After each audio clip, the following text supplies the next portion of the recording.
लोकमंच। मैं हूं आपके साथ निहारिका शाहदेव। आज हमारे साथ पेट्रोल और डीजल की बढ़ती दामों पर बात करने के लिए नोएडा ट्रांसपोर्ट एसोसिएशन अध्यक्ष शिव कुमार शर्मा और इनके साथ अशोक शर्मा जो कि नोएडा ट्रांसपोर्ट एसोसिएशन के सचिव हैं मौजूद हैं। इनसे जानेंगे हम आज की पेट्रोल और डीजल के बढ़ते दामों पर ट्रांसपोर्ट पर कितना असर पड़ा है। बहुत बहुत स्वागत है आपका सर हमारे शो में। पहले तो मैं आपके चैनल को धन्यवाद दूंगा कि आपने हमको बोलने का मौका दिया, यहाँ बुलाया। उसके साथ साथ ऐसा है कि डीजल और पेट्रोल ये एक मेन उसमें आते हैं और इनसे उसके ऊपर महंगाई के ऊपर विशेष असर होता है। ठीक, अभी 1 महीने से लगातार पेट्रोल डीजल के रेट बढ़ रहे हैं, जिससे कि ट्रांसपोर्टर को बहुत मुसीबत उठानी पड़ रही है। पहले तो लोग उसका कोविड-19 का जो मामला हुआ था, इसमें लॉकडाउन हो गया, उससे हमारी गाड़ियाँ खड़ी रहीं। उसके साथ साथ जो है क्या नाम है, फिर भी हमने जो है क्या नाम है आपूर्ति हर सामान की खाद्य पदार्थों की में जैसे कि दवाइयाँ हैं और सिलेंडर हैं, दूध है, हर चीज़ की हमारी सप्लाई चलती रही। उसमें भी हमको जो क्या नाम है वही पुराने रेटों पे हमारे कॉन्ट्रैक्ट जो होते हैं मार्च से मार्च के होते हैं। अब लॉकडाउन की वजह से हमारे रेट नहीं बढ़ पाए और हम पुराने रेटों से ही काम कर रहे थे, इससे हमारे ऊपर बहुत ज़्यादा असर हुआ है जी। और जो अभी दाम बढ़ रहे हैं, इसमें ट्रांसपोर्ट के कारोबार पर झटका लगा है? बहुत तगड़ा, बहुत झटका लगा है जी। और क्या नाम है, बिल्कुल ट्रांसपोर्टर बर्बादी के कागार पर है। आप पूरे खुल के बता सकते हैं कि कहाँ कहाँ पर, जैसे नोएडा है, नोएडा के अलावा उत्तर प्रदेश में और कैसे शहरें हैं जहाँ पर इसका असर देखने को मिला है? मैडम ऐसा है, सभी ट्रांसपोर्टरों पे असर हुआ है इस चीज़ का, तो क्योंकि पूरे हिंदुस्तान के अंदर लॉकडाउन हुआ है और क्या नाम है डीजल के रेट बढ़े हैं। पूरे हिंदुस्तान का सवाल है, पूरे ट्रांसपोर्टरों का सवाल है। तो नोएडा के ऊपर नहीं, पूरे हिंदुस्तान के में यही हाल है, बुरा हाल है। सर आप बताएं कि पेट्रोल डीजल के जो दाम बढ़ रहे हैं, इसे लेकर सरकार के से आप क्या उम्मीद रखते हैं? कोविड-19 की जब हम बात करते हैं या हम इसके ऊपर विचार करते हैं, ये हमारे देश की बीमारी नहीं है, सांसारिक बीमारी है और इस चीज़ से कुछ भी नहीं बचा हुआ है। अब हम क्योंकि हम ट्रांसपोर्टर हैं तो हम ट्रांसपोर्टर की ही बात को अच्छी तरह से समझा सकते हैं, बता सकते हैं। इसका जो असर है ट्रांसपोर्टर के ऊपर वो 20 से 25% आता है, चाहे कोई खर्चा हो, चाहे हमारी जो EMI हैं जो हम गाड़ियाँ लोन के ऊपर लेते हैं, या वो ऑफिस हैं हमारे जो हमारे लोन के ऊपर चलते हैं, हम उन सभी से ग्रसित हैं। और जब हम बात करते हैं अपने शहर की, हम अपने शहर से पूरे इस देश में इस ट्रांसपोर्ट के काम को कर रहे हैं। पूरे देश में ही हम ट्रांसपोर्ट का काम करते हैं। बेसिकली जब हम बात करते हैं कब नोएडा से लखनऊ हम जाते हैं या लखनऊ से हम अहमदाबाद जाते हैं, अहमदाबाद से हम इंदौर जाते हैं, हमारा कोई भी शहर इस जो आपातकाल की वैश्विक बीमारी कोविड-19 है इससे बच नहीं पाए हैं। और अब आती अगर हम खर्चे की बात करते हैं, जो खर्चा जो हम के ऊपर ट्रांसपोर्ट के ऊपर आगे पड़ता है कि पिछले जनवरी से लेके जनवरी, फरवरी, मार्च, अप्रैल, मई, जून, ये 6 महीने ट्रांसपोर्टर ने जब इस बीमारी का आदान शुरुआत होती है तो उस समय पर ट्रांसपोर्टर ये अपने आप को समझा नहीं पाता कि बेसिकली बीमारी है क्या। जो ट्रांसपोर्ट के साथ में रिलेटेड हैं, जो उसका स्टाफ है, चाहे वो एक मुनीम हो, एक मैनेजर हो, एक ड्राइवर हो, एक उसका क्लीनर हो, सभी को इस बीमारी ने बुरी तरह से घेर लिया। और आज हम अपने 30% लेबर के साथ, यानी अगर किसी आदमी के पास में 10 गाड़ियाँ हैं तो वो 3 गाड़ियों से अपने इस जीवन व्यापन को चलाने की कोशिश कर रहा है, जो संभव नहीं है, जो बिल्कुल संभव नहीं है। एक ट्रांसपोर्टर 10 गाड़ियों की जो इंस्टॉलमेंट है वो 4 लाख रुपए प्रति माह देता है, जो एक गाड़ी की 40,000 रुपये प्रति माह आती है। तो आप सोच सकते हैं कि अगर उसकी 3 गाड़ियाँ चलती हैं तो उसका अर्जन 1,20,000 रुपये होता है। 4 लाख में से 1,20,000 देने खर्चा करने के बाद वो बाकी पैसे 2,80,000 रेस्ट पैसे को कहाँ से लाएगा? और जब वो पैसे नहीं लाएगा तो उसके जितने भी फाइनेंसर है जिनसे वो रिलेशन में रखता है वो उसके पास आ जाएंगे, by telephonic, by casual visit करके। जब वो उसके सामने आएंगे तो उसकी समस्याएं इतनी ज़्यादा हो गई हैं कि डीजल, पेट्रोल और स्पेयर पार्ट, टायर, इन चीज़ों की मार उसको ऑलरेडी पड़ने वाली है, क्योंकि ये 6 महीने में गाड़ियाँ चली नहीं, उसने ये चीज़ खरीदी नहीं, अब अचानक से उसको ये चीज़ भी खरीदनी है। तो वो इतनी बुरी तरह से इस समय पे ग्रसित है इस बीमारी से। और हम सबसे पहले हम अपनी राज्य सरकार से ये उम्मीद करें कि भाई हमारे बारे में भी राज्य सरकार ने बहुत कुछ किया है इसके ऊपर, लेकिन ट्रांसपोर्टर के लिए स्पेशल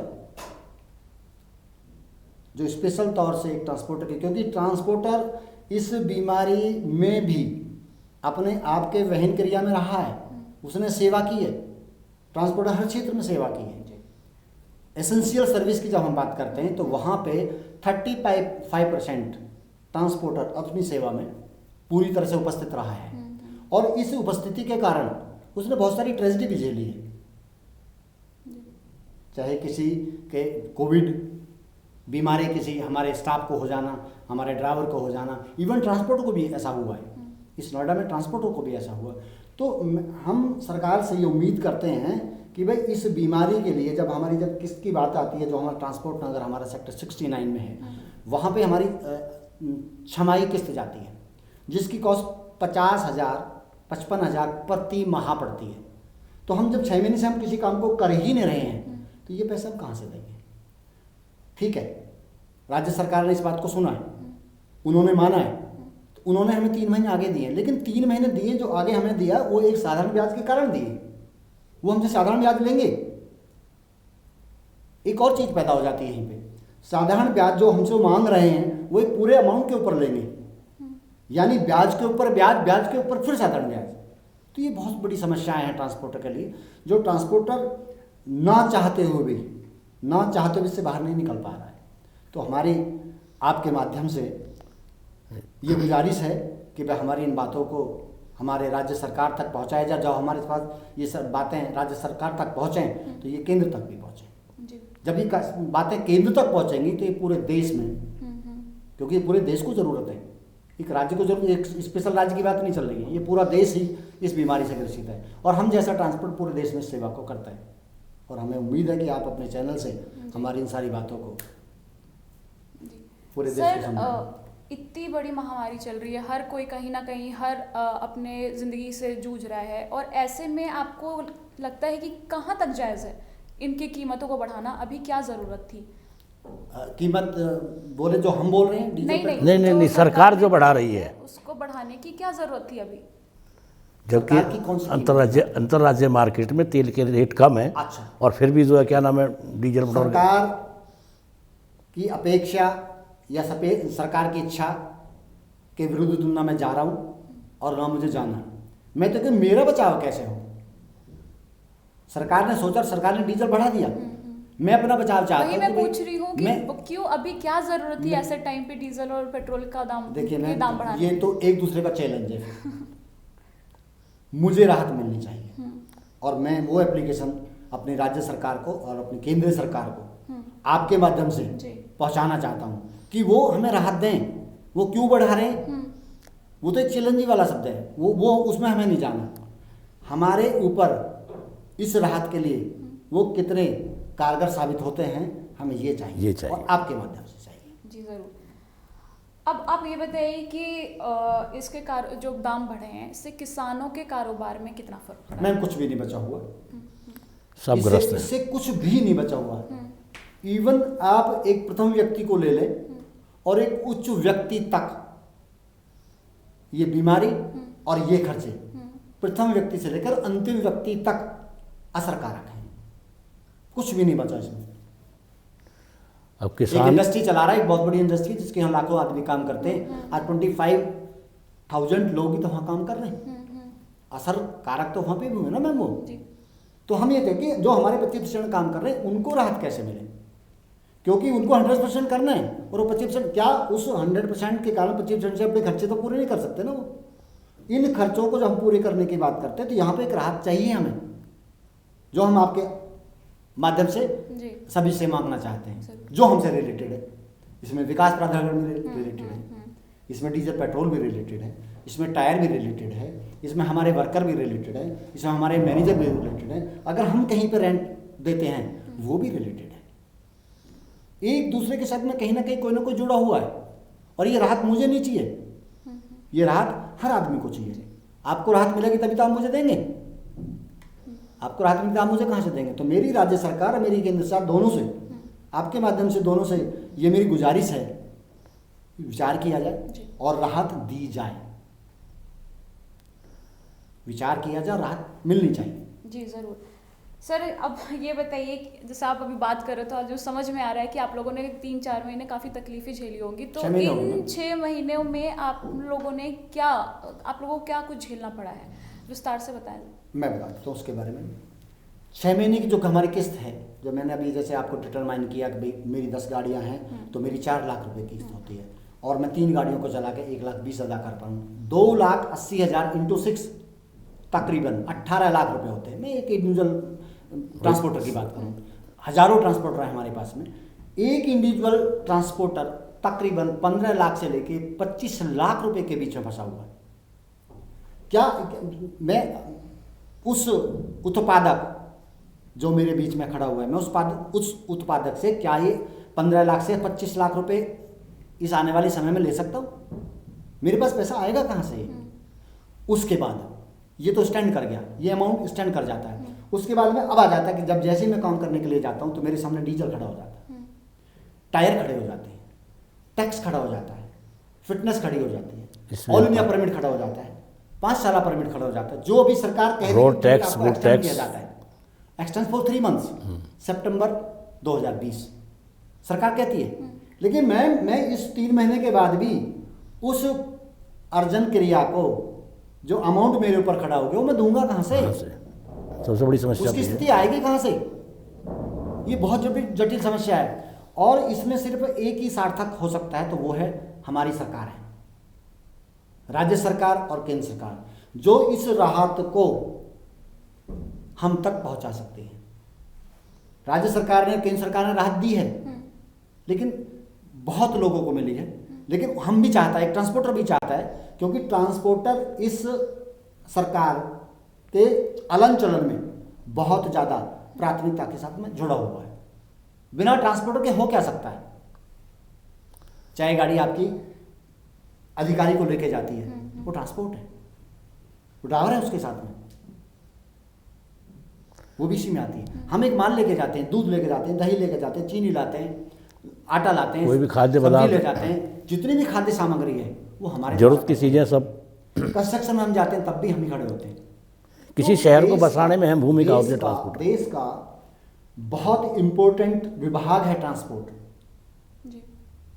इसके बारे में हमारी राज्य सरकार और केंद्र सरकार दोनों को ही विचार करना चाहिए, और ये सोचना चाहिए कि हम इस जो हम एक छोटी सी इंडस्ट्री में आते हैं, इस इंडस्ट्री को राज्य सरकार और केंद्र सरकार कैसे बाहर निकाल सकते हैं। जी। हमारा विचार है आपके माध्यम से ये उनके पास पहुंचे, और वो हमारे लिए कोई ऐसा सुझाव तैयार करें जिससे हम भी हमको इस राहत अपने मिले। चलन चलन में 30% से 40%, 50%, 60%, 70% के साथ में हम इस पर चल निकलें, और फिर हम आपका पैसा देंगे। जी। जितने भी हमारे उत्पादक बीच बीच में हमारे आए हैं सबका पैसा देंगे, चाहे वो हमारा फाइनेंसर है, चाहे हमारा विकास प्राधिकरण है, चाहे वो डीजल पेट्रोल वाला, चाहे वो कंपनी के साथ काम करते हैं, स्पेयर पार्ट्स वाला कोई भी है, सभी को देंगे। हमसे जुड़े हुए जितने भी हमारे मैकेनिक हैं त्रास में हैं। 10 गाड़ियों के साथ साथ में जो 10 गाड़ी के मेंटेनेंस के लिए वो आया करता था हमारे पास, आज वो 3 गाड़ी के लिए आ रहा है। कौन सफर नहीं कर रहा इससे? हमारे उत्पाद से बहुत लोग जुड़े हुए हैं जी। और बहुत लोग ही सफर कर रहे हैं। तो हम कहते हैं कि हम जैसे इंसान को अगर ठीक से खड़ा कर दिया जाए तो ये बहुत जगह सुकून पहुंचाएगा। सभी को कर रही है हमारी राज्य सरकार है, प्रयासरत हैं, हमारे केंद्र सरकार प्रयासरत है, बहुत अच्छा काम कर रही है देश में। लेकिन हम जैसे उत्पादक, जो देश के लिए एक उत्पादक है, जैसे हमारा एक किसान उत्पादक है, ऐसे इंडस्ट्री में हम भी उत्पादक हैं। किसान हमारा अन्नदाता है तो हम इंडस्ट्री के लिए अन्नदाता है। बिना ट्रांसपोर्ट के लिए इंडस्ट्री क्या करेगी? कच्चे माल का लाना नोएडा से लेके और पूरे देश का जो भ्रमण करता है, 70% जो भ्रमण है वो रोड के द्वारा ही निर्धारित होता है। हम चाहते हैं कि आपके माध्यम से हमारा ये जो वाक्यवाज है बहुत तेजी से पहुंचे और इस पर एक बहुत कोताहल मीटिंग हो। भी सर, हम तो ज़रूर अपने चैनल के माध्यम से आपकी बात को पहुंचाने की कोशिश करेंगे, लेकिन आपने अपने स्तर से राज्य सरकार को अपनी बात पहुंचाने की कोशिश की? हाँ बिल्कुल की, अलग अलग माध्यमों से हमने कोशिश की और हमारी बातें पहुंची भी हैं। हमारी बातें पहुंचने का जो मैंने कारण भी आपको बताया, शायद आपने मुझे गौर से सुना नहीं। राज्य सरकार ने पूरी तरह से हमें इंडस्ट्री के प्लॉट जो हमारा ट्रांसपोर्ट ना करें, इसमें जो हमारी इंस्टॉलमेंट जमा होनी है 30 जून 2020, उसको उन्होंने सितंबर तक कर दिया है। मगर उन्होंने कहा कि आपको इन 3 महीने का साधारण ब्याज देना होगा, जो हम देने की स्थिति में प्रॉपर अमाउंट, जबकि हमको ब्याज की छूट मिलनी चाहिए। स्थिति में तो हम है नहीं, तो मैम ब्याज कहाँ से देंगे? इस 30 जून से पहले, इस 3 जून से 4 महीने पहले भी हम परेशानी में थे, यानी मार्च, अप्रैल, मई, जून, इन 4 महीने में हम परेशानी में थे। वो पैसा हमारे पास आया नहीं, फिर वो बढ़ जाता है जुलाई, अगस्त, सितंबर। राज्य सरकार ने हमारी मदद की है 3 महीने बढ़ाने के लिए, लेकिन राज्य सरकार या हमारा विकास प्रधान से कहते हैं कि इस 3 महीने का आपको ब्याज भी देना होगा, जो मैंने गलत है।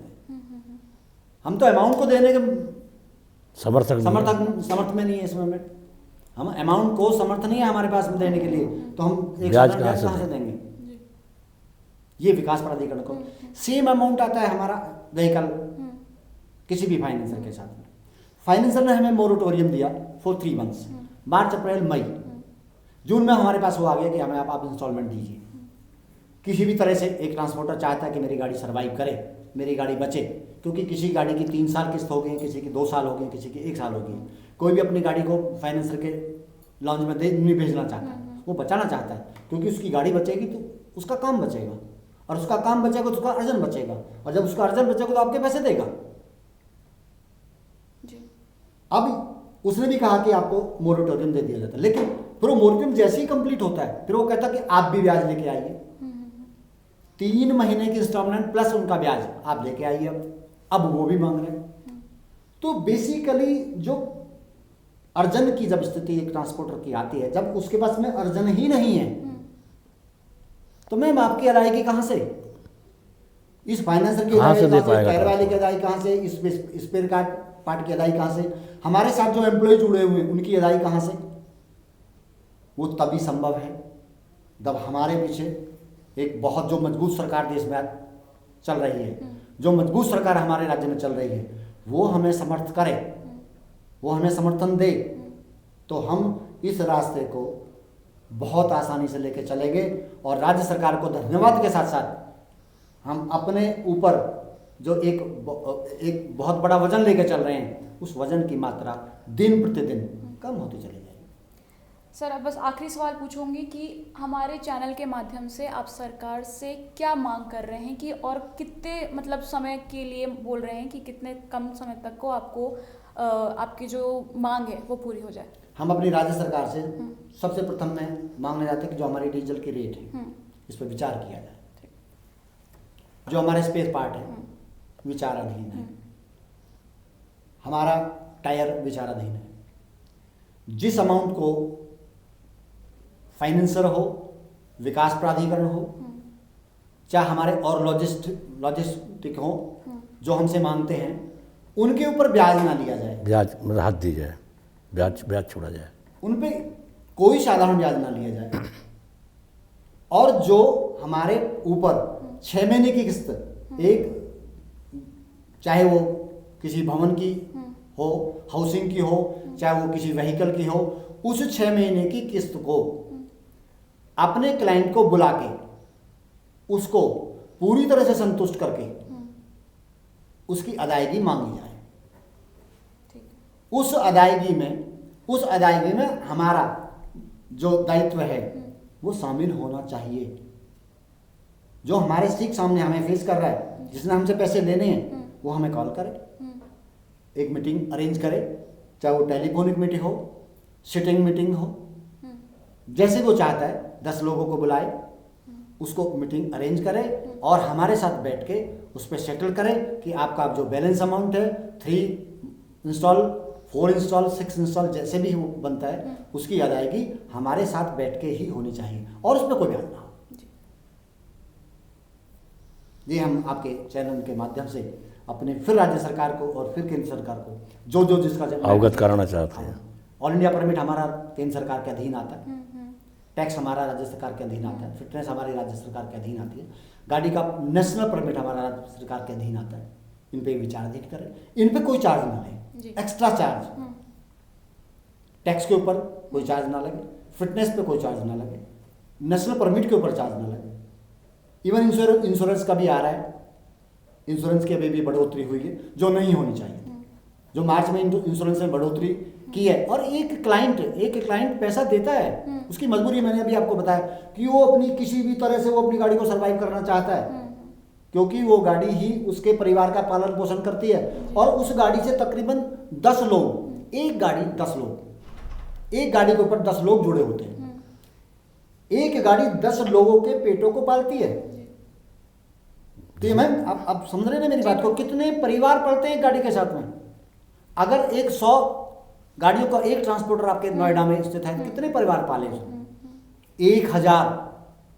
कमजोर व्यक्ति नहीं है हम बहुत मजबूत व्यक्ति हैं, लेकिन उस मजबूत व्यक्ति को भी आज सहारे की जरूरत पड़े। आप सोच सकते हैं कितनी बड़ी बीमारी है। एक आदमी जो लाखों परिवारों को चला रहा है, आज वो भी कहता है कि सर मेरी सरकार, मेरी केंद्र सरकार, मुझे मजबूत करो, मुझे आप ऐसा समय दो जो बिना इंटरेस्ट का हो। सुझाव है बिना इंटरेस्ट का होना चाहिए। मुझसे जो पैसा मांगा जा रहा है वो बिना इंटरेस्ट मैं दूंगा। मुझसे टैक्स मांगा बिना इंटरेस्ट का होना चाहिए। मेरी फिटनेस गाड़ी की होती बिना इंटरेस्ट के होनी चाहिए। मेरा नेशनल परमिट बढ़ता बिना इंटरेस्ट का होना चाहिए। मेरी इंश्योरेंस हो रही है, उस पर भी मेरी सरकार कहेगी, उसके केंद्र सरकार के अधीन आती है इंश्योरेंस, उस पर विचार किया जाए कि जो इनकी थर्ड पार्टी बढ़ी है, ये आने वाले 2 साल तक थर्ड पार्टी नहीं बढ़नी चाहिए। मैं मानता हूं कि देश को भी पैसे की जरूरत है, लेकिन मैम पैसे देने वाले तो हम हैं ना। अगर हम खड़े हो गए तो पैसा ही पैसा है, और हम लौट गए फिर पैसा कहाँ से दे पाएंगे? कितने को लौटाएगी सरकार? सरकार महत्वपूर्ण है देश में, कोई दो राय नहीं है। राज्य सरकार महत्वपूर्ण है, कोई दो राय नहीं है, लेकिन ये हमें भी खड़ा कर ले। हम इसके कंधे से कंधा मिलाकर चलना चाहते हैं, और ये हमारा वादा है आपके चैनल के माध्यम से कि अगर सरकार ने हमें थोड़ा भी सुकून दिया तो हम अपनी राज्य सरकार और केंद्र सरकार को प्रज्वलित कर देंगे।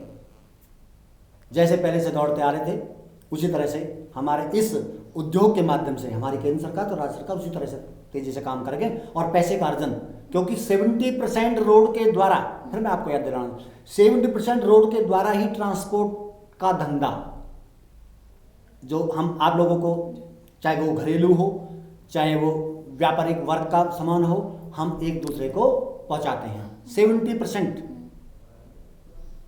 जितनी भी किसान की सब्जी है, अनाज ढुलाई है, वो सब ट्रांसपोर्ट। कुछ नहीं बचा, हमसे कुछ नहीं बचा। किसान अगर महत्वपूर्ण अपने क्षेत्र में है तो हम उस किसान के उस उद्योग को कहीं पहुंचाने में, हम उस किसान के जैसे वो अर्जन करते हैं उससे ज़्यादा मेहनत के साथ वो सामान को पहुंचाते हैं। अच्छी कंडीशन में लेते हैं, अच्छी कंडीशन में उसको सर्वाइव करते हैं और वहाँ तक पहुँचाते हैं, जिसमें हमारा भी एक अहम रोल है।